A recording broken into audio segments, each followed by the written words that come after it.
نحمده ونستعينه ونستغفره ونعوذ بالله من شرور أنفسنا ومن سيئات أعمالنا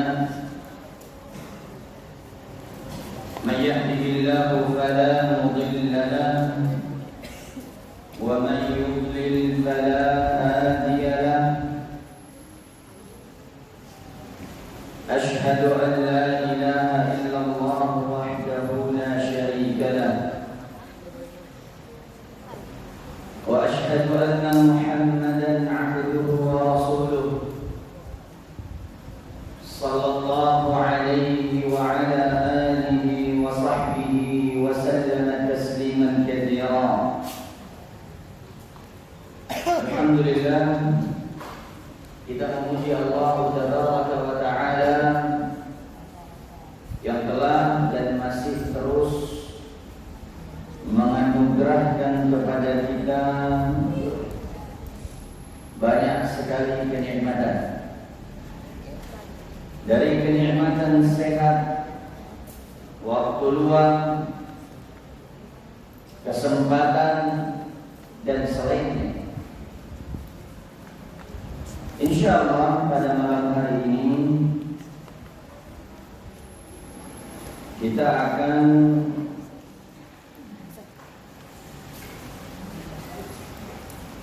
membahas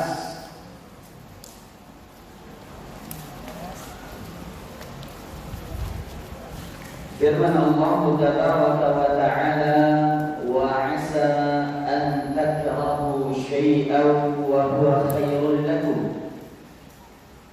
wa 'asa an tuhibbu syai'an wa huwa syarrul lakum wallahu ya'lamu wa antum la ta'lamun. Kita akan membahas firman Allah Tabaraka wa Ta'ala yang artinya dan bisa jadi apa-apa yang kamu benci, ya, kamu membenci sesuatu namun ia baik bagimu. Begitupun bisa jadi kamu mencintai sesuatu, menyukai sesuatu, namun hal itu buruk bagimu. Dan di akhir ayatnya Allah mengatakan, wallahu ya'lamu wa antum la ta'lamun. Dan Allah Subhanahu wa Ta'ala Maha mengetahui, sedangkan kalian tidak mengetahui. InsyaAllah di ayat ini ada beberapa kisah, ya, ada beberapa kisah yang langsung memperlihatkan kepada kita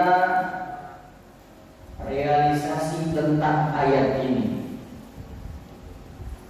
Kisah pertama ditulis, diperhatikan. Kisah pertama, dahulu disebutkan ada seorang raja,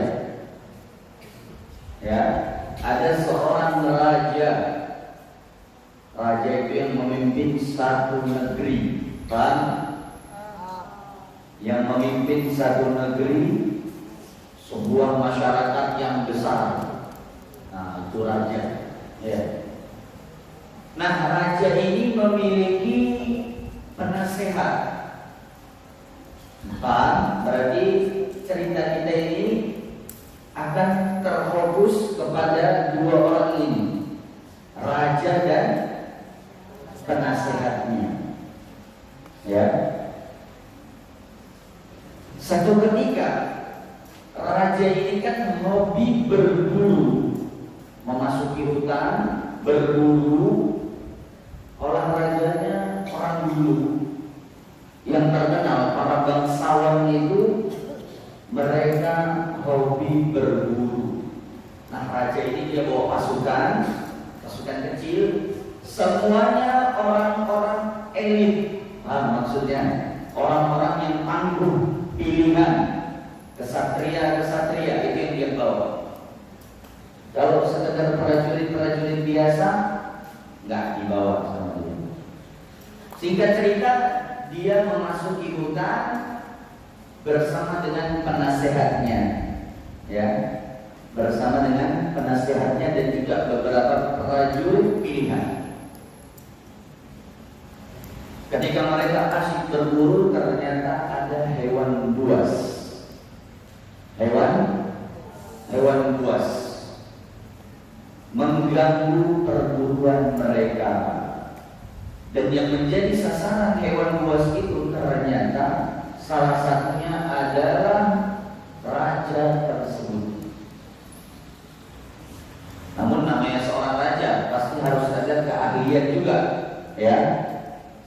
Dia pun membela diri, alhasil hewan buas itu bisa dia kalahkan bersama dengan prajuritnya, namun jarinya putus, ya. Namun jarinya putus.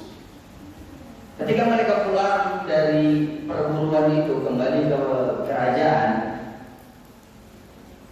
dia minta pandangan penasihatnya. Bagaimana pandanganmu? Aku kan seorang raja. Aku seorang raja yang memimpin negeriku, namun sekarang aku cacat. Bagaimana menurutmu? Ya namanya penasehat, ya. Dimintai pandangannya, dimintai pendapatnya, lalu diberikan nasihat oleh penasehatnya. Begitu dia kerjaannya. Jadi dia orang yang dekat dengan raja. Dan karena penasehat ini tentu orang yang berilmu, dia katakan bisa jadi itu hal yang lebih baik bagimu. Paham? Bisa jadi itulah yang terbaik bagimu. Karena sudah Allah takdirkan kalau tangannya pasti putus jarinya.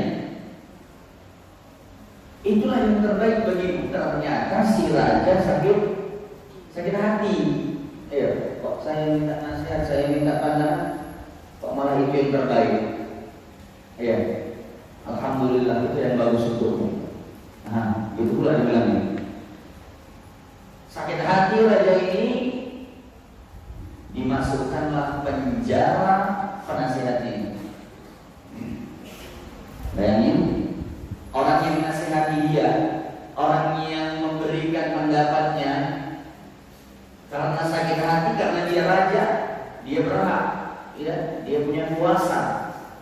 Dia masukkan penasehatnya ini ke dalam penjara, bahkan disuruh disiksa, ya, dan sebagainya.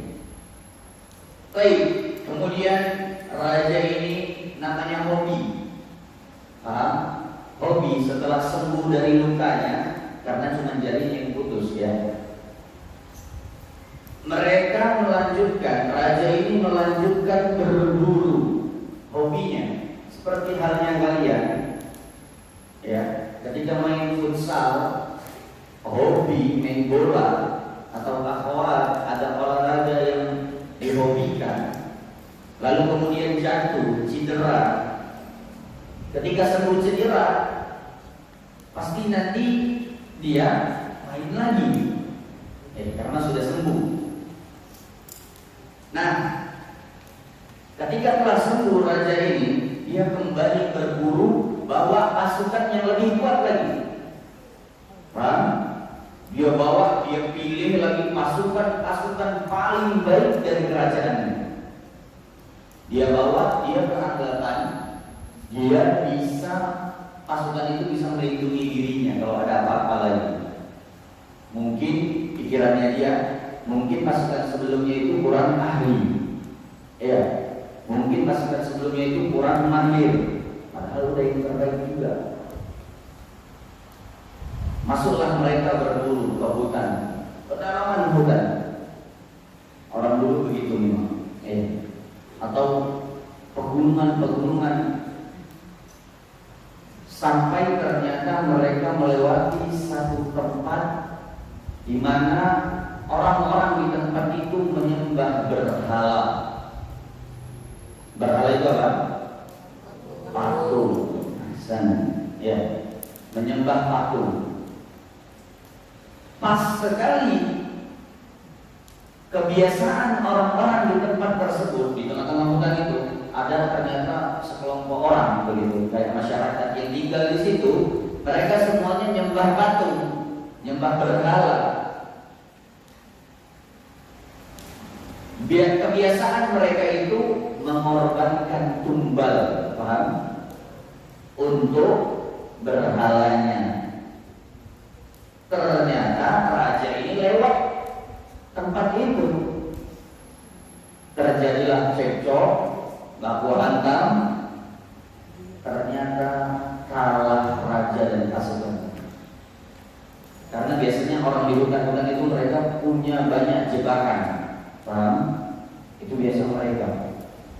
Makanya dulu ada perang antara Amerika dan Vietnam. Yang menang siapa? Vietnam. Bayangin, Amerika punya senjata canggih, punya apa? Nah, orang Vietnam orang apa? Orang hutan. Ya, tinggal di perhutanan yang mereka tahu rancau-rancau. Mereka bisa buat jebakan ini, bisa mereka buat jebakan itu. Mereka hanya kalah dari udara. Ya, paling dari udara cuma sedikitnya yang melawan mereka begitu. Sisanya dari darat mereka ratakan. Nah, begitu pun kisah ini. Ya. Kisah ini pun begitu.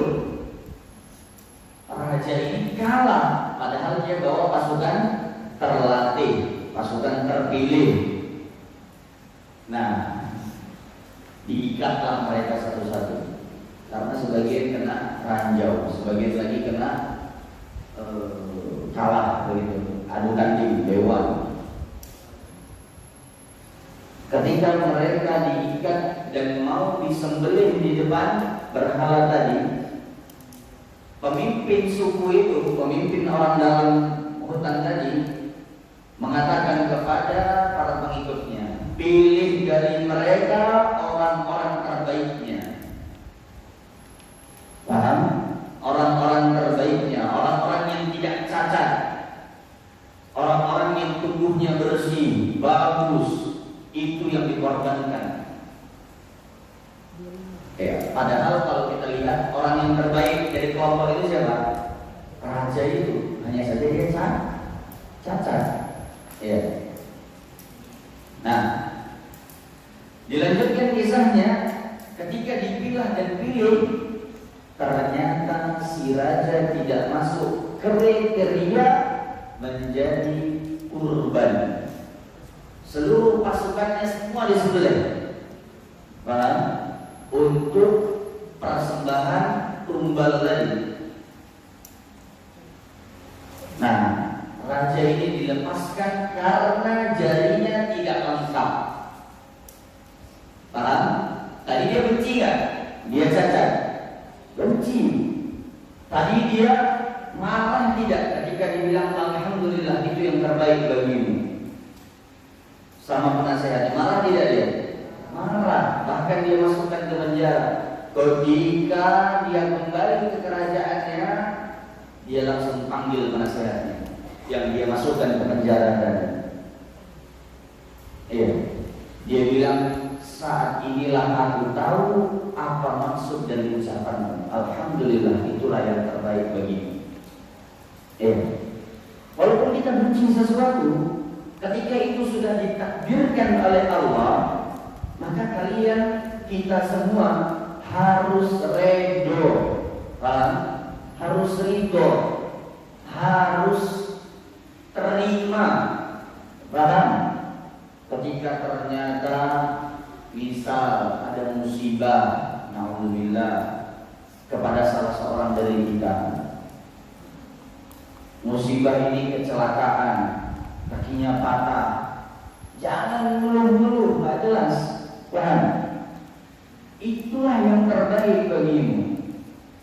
Itulah yang telah Allah pilihkan untuk kita. Makanya di akhir ayatnya Allah mengatakan, wallahu ya'lamu wa antum la ta'lamun. Setiap kejadian itu pasti ada hikmahnya, pasti baik bagi kita. Sesungguhnya Allah lah yang maha mengetahui dan kalian itu nggak tahu, kata Allah. Jadi gak usah banyak ngeluhnya begitu. Nah, kembali ke kisah. Raja ini pun memanggil penasehatnya tadi. Apa yang kau katakan itu benar. Inilah yang terbaik bagiku. Aku tidak jadi dibunuh karena musibah yang menimpa jariku putus. Aku tidak jadi dibunuh. Berarti aku hanya sekedar mengorbankan satu jari, nyawaku selamat.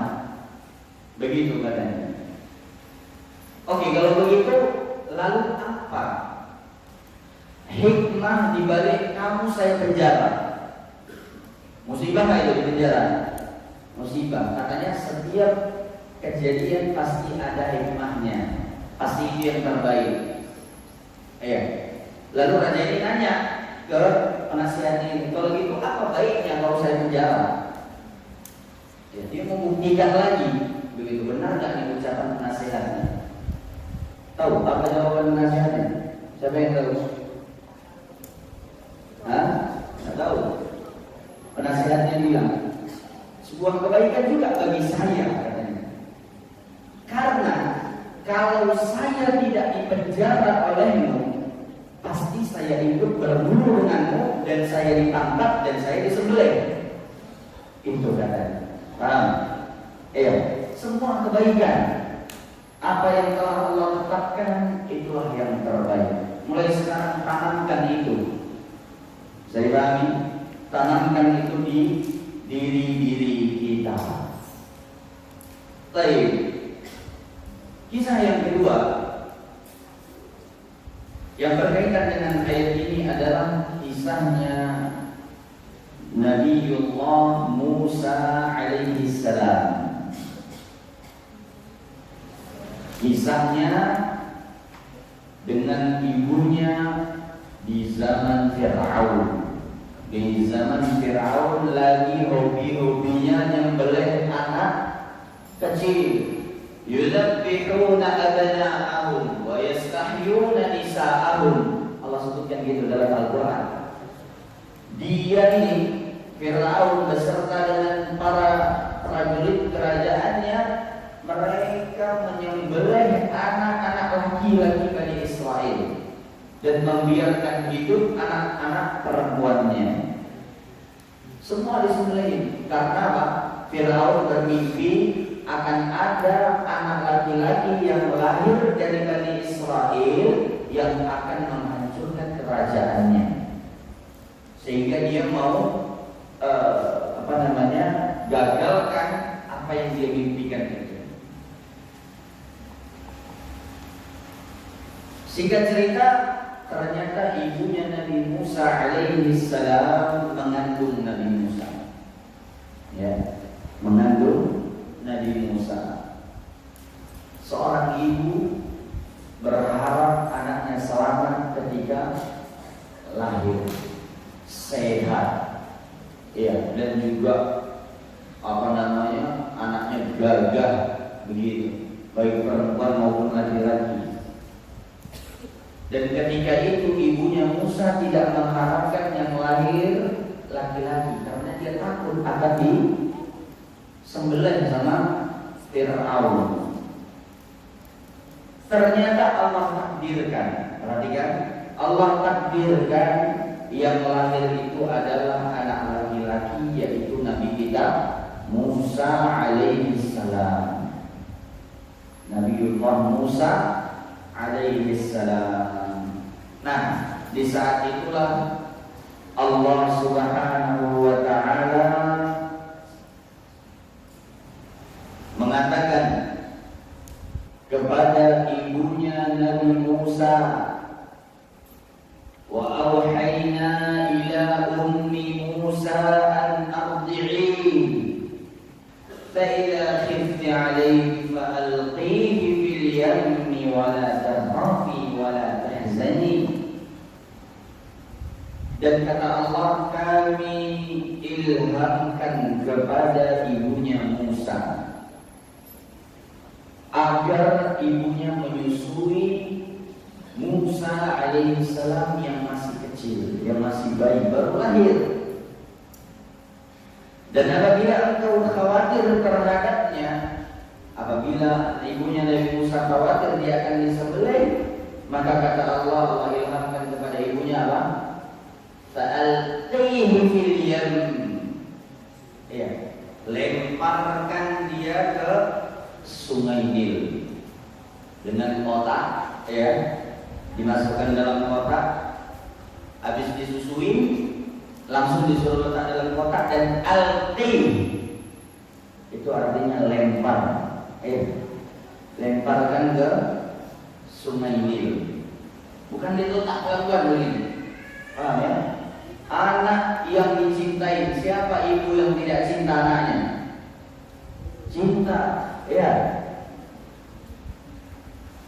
Nah, ketika itu Allah perintahkan pula untuk menyampaikan Nabi Musa yang telah di dalam kota itu ke sungai Nil. Secara logika, saya tanya ke kalian. Secara logika, orang biasa akan menuruti ini atau tidak?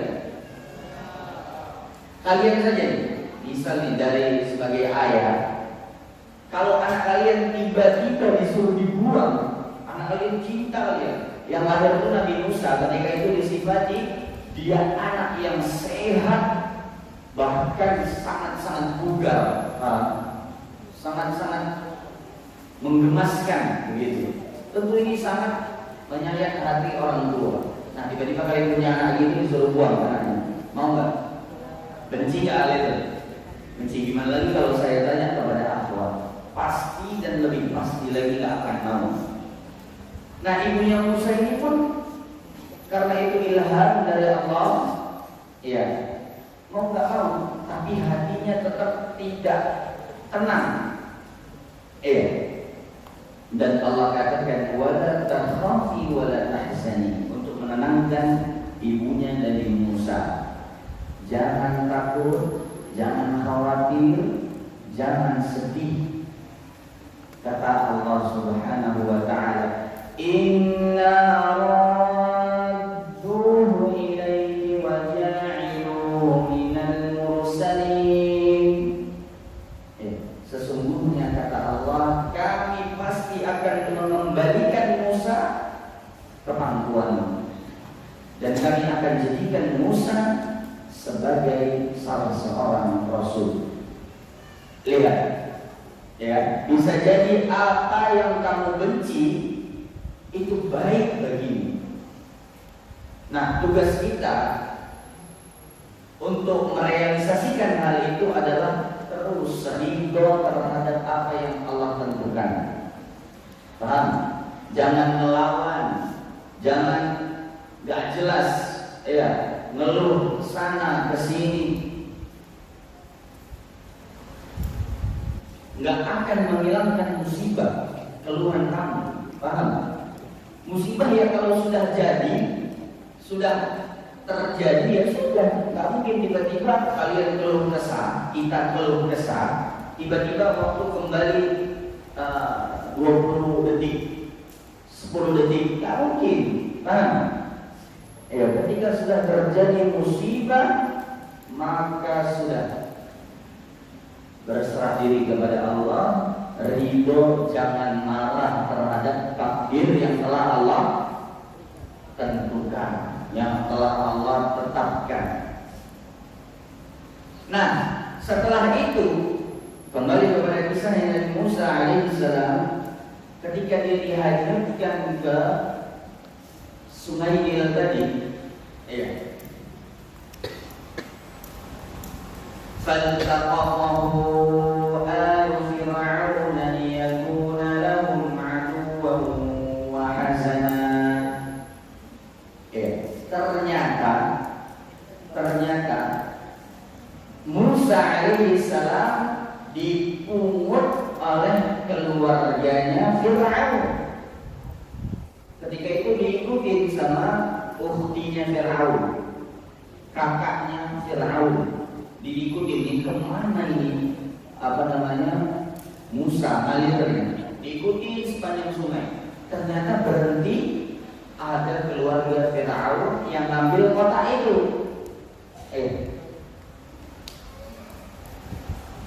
Diambil kota itu, diperiksa, ternyata anak laki-laki. Disebutkan di dalam beberapa riwayat yang ambil itu istrinya. Ya, siapa nama istri Firaun? Siapa? Asia. Asia beriman atau tidak nantinya? Beriman. Siapa yang bisa menyebutkan dalil kalau Asia ini beriman?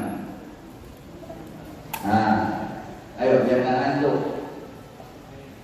Setelah itu kita lanjutkan. Sebutkan.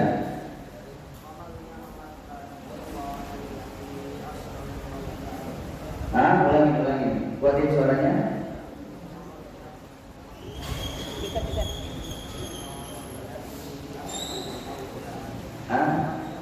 Sebelumnya itu ayat sesudahnya. Sebelumnya itu Maryam. Sebelumnya. Insya Allah semua hafal di sini. Kecuali anak-anak baru. Ya. Ada 2 juz hafalannya kan? Rata-rata. Sudah atau belum? Sudah.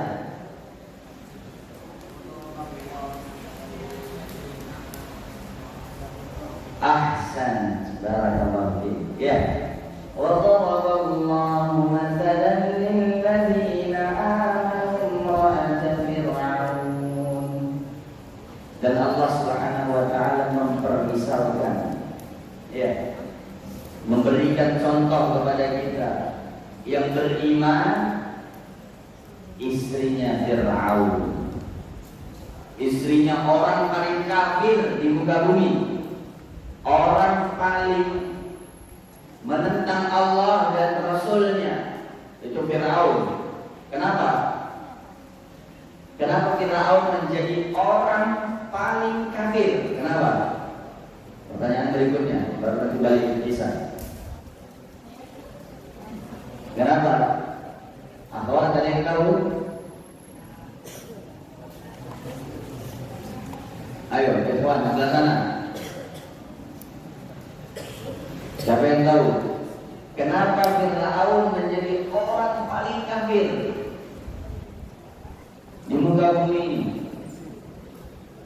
Kenapa? Tahu? Ahsan. Bagus, siapa namanya? Khalil. Kelas berapa?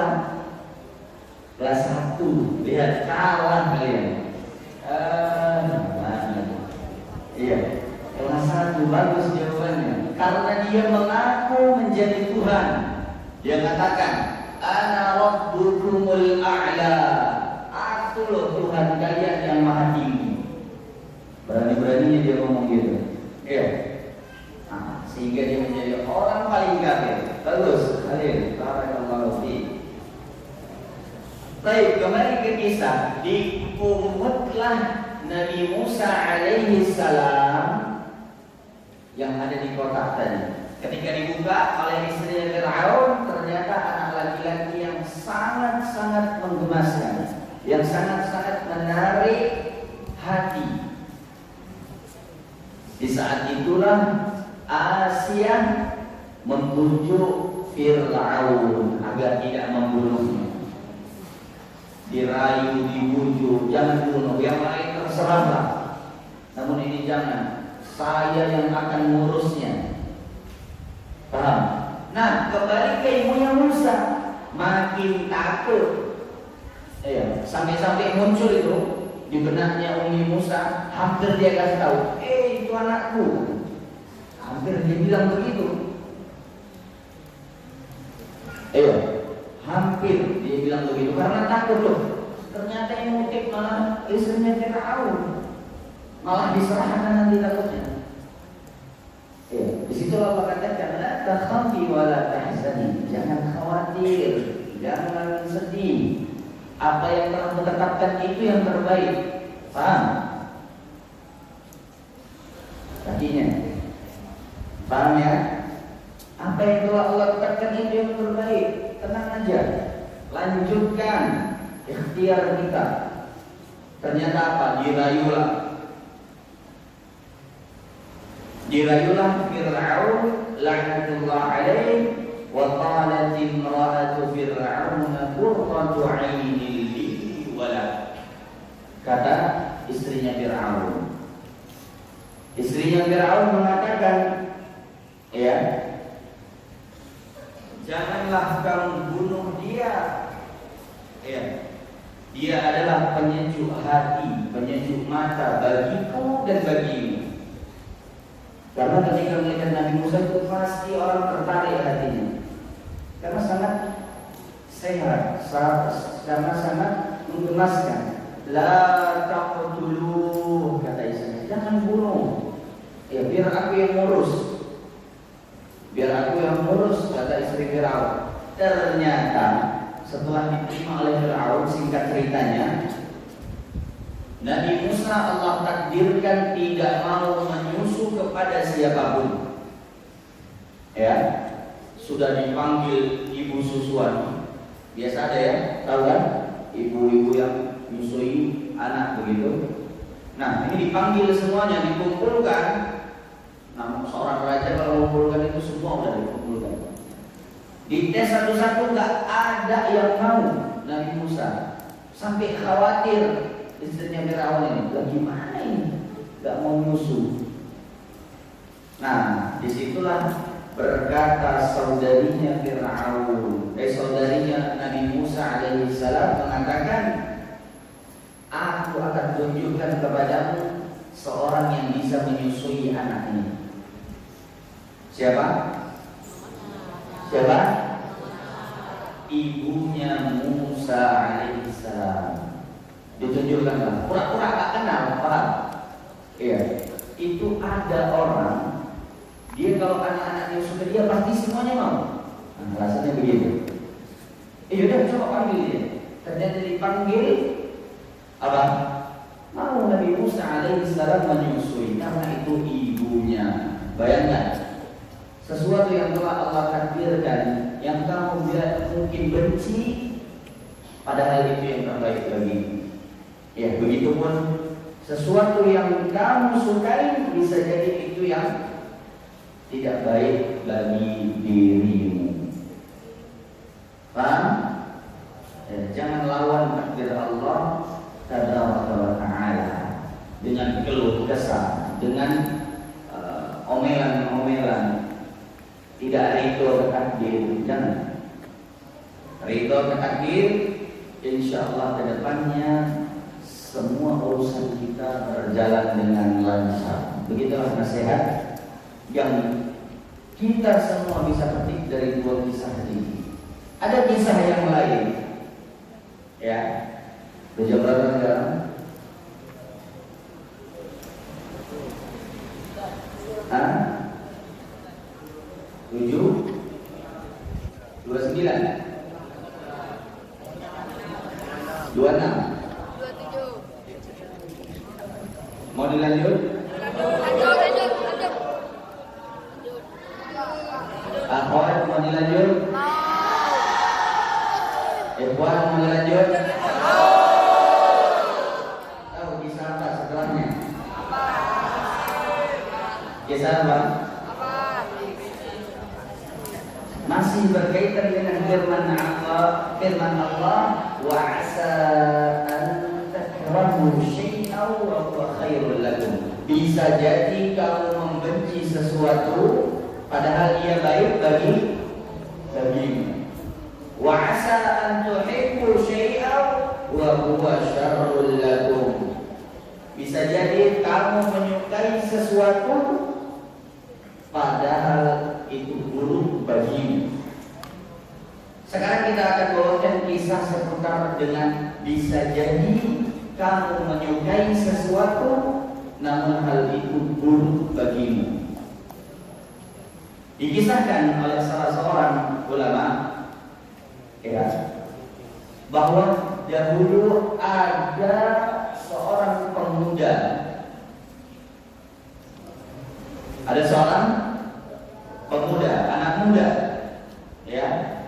Mungkin seumuran anak-anak kelas 3 SMA atau ke atas lagi, anak-anak muda ini, ya. Nah, kisahnya begini, ini perhatikan semuanya. Berkaitan dengan bisa jadi kamu menyukai sesuatu padahal itu buruk bagimu. Ya, ada seorang anak muda yang ketika itu dia duduk-duduk di depan salah satu toko. Biasa anak muda nongkrong-nongkrong, tahu ya? Ternyata lewatlah seorang wanita, seorang perempuan yang ketika dia lihat pertama kali dia langsung menyukainya. Ya, perhatikan biasanya. Dan dia pun ikuti perempuan ini.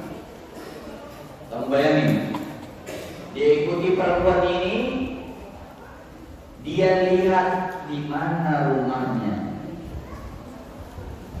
Nah, ketika dia tahu rumahnya, seiring berjalannya waktu, setiap kali perempuan ini keluar dari rumah, dia ikuti. Mau ajak kenalan, Ram. Mau ajak kenalan. Suatu ketika, si perempuan ternyata menyadari kalau laki-laki itu terus ngikutin. Baru dia bilang, dia datangi, kenapa ngikutin? Ya. Lalu dia bilang, saya pengen kenalan sama kamu.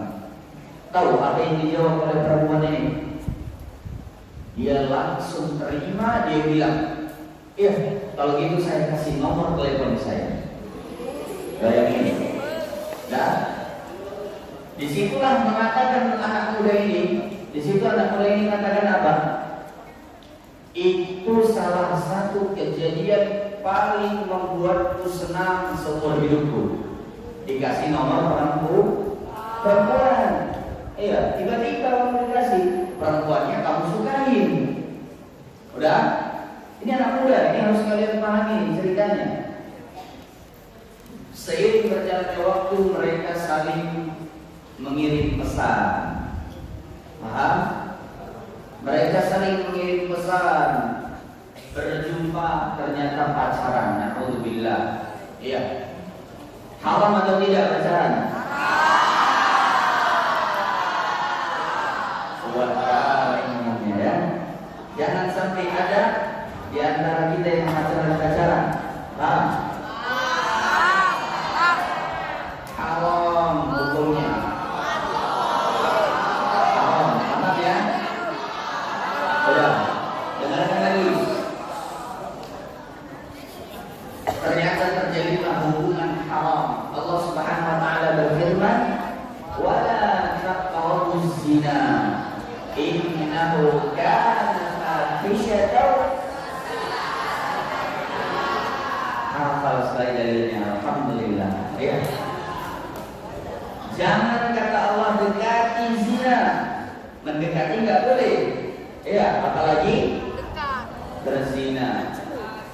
Perhatikan dengarkan ya, nggak fokus tadi saya tanya suruh ulangi. Ya. Ketika itu terjadilah hubungan haram di antara mereka pacaran. Seiring berjalannya waktu mereka makin dekat. Tahu apa yang terjadi?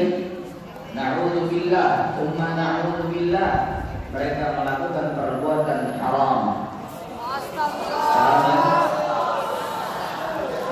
Jangan sampai na'udzubillah, tsumma na'udzubillah, sering berdoa kepada Allah, ya. Agar terlindung dari kemaksiatan. Tahu ternyata setelah itu mereka terus jalin hubungan itu sampai satu saat. Perhatikan. Sampai satu saat dia bersama saudara laki-lakinya kecelakaan naik mobil. Perhatikan, dengarkan lagi. Kecelakaan, ini orang berdua kecelakaan. Ketika dibawa ke rumah sakit, alhamdulillah dia tidak mengapa. Iya. Dia tidak terlalu luka. Namun saudara laki-lakinya ini, abangnya atau adiknya, ya, membutuhkan membutuhkan darah, ya membutuhkan donor darah segera. Butuh donor darah segera, langsung. Karena ini kalau nggak dikasih donor darah, darahnya habis, dia meninggal. Saudara kalian cinta nggak sama saudara kalian? Saudara kandung. Ketika melihat saudara kandung kalian terbujur di rumah sakit, udah nggak bisa ngapa-ngapain lagi, udah kayak mau mati, butuh darah, apa yang kalian lakukan? Kasihlah darah kita, ya kan? Ternyata dia langsung tanpa ragu dia datangi dokter, dia katakan, "Dok, tolong ambil darah." Darah bersama-sama dia satu golongan. Kan ada ya, golongan darah A, AB, O, dan seterusnya. Nah, ketika dokter mau ambil darahnya, otomatis diperiksa dulu. Tahu apa yang terjadi? Dokter tidak kabarkan dan dokter tidak ambil darahnya dia. Dokter tidak ambil darahnya, tiba-tiba meninggal saudaranya karena sudah habis waktunya. Meninggal, sakit sekali. Maksudnya apa dok? Kok nggak jadi ambil darahku, ya, untuk kasih kepada saudaraku? Dia mati gara-gara itu. Wah, marah dia. Dokternya lalu mengatakan, sudah kita urusi dulu aja ini jenazah. Nanti setelah itu kau datang ke kantorku, ke ruanganku. Setelah diurusi jenazahnya, dikebumikan, ini masih kesal sekali hatinya. Paham? Masih kesal sekali hatinya. Lalu selesai dikebumikan, dia datang ke kantor dokternya, ke ruangan dokternya. Dia katakan, apa masalahmu? Kok nggak jadi ambil darahku? Kasihkan ke dia. Lalu dia bilang, kalau aku kabarkan kepadamu alasannya, saat itu juga mungkin kau bisa mati juga saat itu. Paham? Karena terkejut mungkin atau bagaimana. Terus kenapa emang? Sekarang udah apa ini? Dia bilang, darahmu dan kamu sudah terkena virus HIV. Tahu HIV? Akibat apa tadi dia? Berhubungan haram. Nah, bayangin, virus HIV nggak lama kemudian ini orang bisa mati, paham? Paham ya? Nggak ditangani nggak apa, ini orang mati. Na'udzubillah. Hal yang dia sukai, dia lakukan haram. Ternyata dia langsung telepon kekasihnya ini tadi. Dia langsung telepon, dia bilang, kau tahu apa yang terjadi? Enggak, emang kenapa?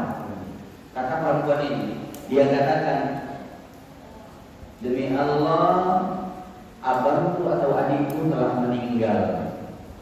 Tahu gara-gara apa? Enggak, kata perempuan ini. Dia bilang, karena saya tidak bisa donorkan darah saya kepadanya. Kenapa? Tidak bisa didonorkan. Saya kena HIV. Dia bilang, na'udzubillah, cuma na'udzubillah. Gara-gara kita berhubungan. Tahu apa jawaban perempuan ini? Tahu. Apa jawaban perempuan ini? Dibilang sama perempuan ini, oke, kalau itu sudah selesai. Saya dengan kamu selesai. Simpel saja ngomongnya. Paham? Dia bilang hal yang tadi dia sukai, kata Allah apa? Bisa jadi itu buruk bagimu. Nah, begitulah yang terjadi pada dia. Dia katakan, perempuan ini katakan, kalau itu kita selesai. Kau adalah korbanku kesekian. Bayangin. Paham? Kau adalah korbanku kesekian. Setelah dulu aku juga dibuat berpenyakit oleh lelaki, maka aku sejak saat itu bersumpah, kata perempuan ini, aku akan dekati lelaki dan aku akan buat dia berpenyakit. Bayangin, ternyata jahat. Paham ya? Ketika hal yang haram dilakukan, perhatikan ini, jangan dianggap main-main hal tersebut, bercanda, tidak. Hal yang haram, perhatikan, mengancam hidup. Hal yang haram mengancam kehidupan, pasti gak di dunia, di akhirat. Begitu saja. Nah, laki-laki ternyata di dunia Allah balas sebelum di akhirat. Bayangin, ternyata nih perempuan jahat. Ya, ternyata nih perempuan memang sengaja menargetkan laki-laki. Maka jangan sekali-kali kita melakukan keharaman yang Allah Subhanahu wa taala larang. Itu tadi dikatakan bisa jadi sesuatu yang kamu cintai, yang kamu sukai, itu buruk bagimu. Maka kalau mau berjalan dengan lancar, berjalan di atas keridhaan Allah, lakukanlah hal-hal yang dihalalkan oleh Allah dan jauhkan diri dari hal-hal yang Allah haramkan. Paham? Paham ini ya?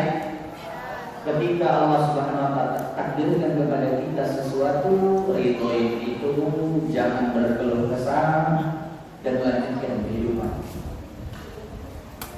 Baik, jam berapa sekarang? Jam berapa? Jam berapa? Oh, sudah. Ya. Insya Allah di pertemuan berikutnya pekan depan kita akan bawakan kisah-kisah yang bisa kita ambil pelajarannya. Insya Allah Taala, mudah-mudahan kajian malam ini bermanfaat. Subhanakallahumma wa bihamdika asyhadu an la ilaha illa anta astaghfiruka wa atubu ilaik. Wassalamualaikum warahmatullahi wabarakatuh. Mana jawabannya?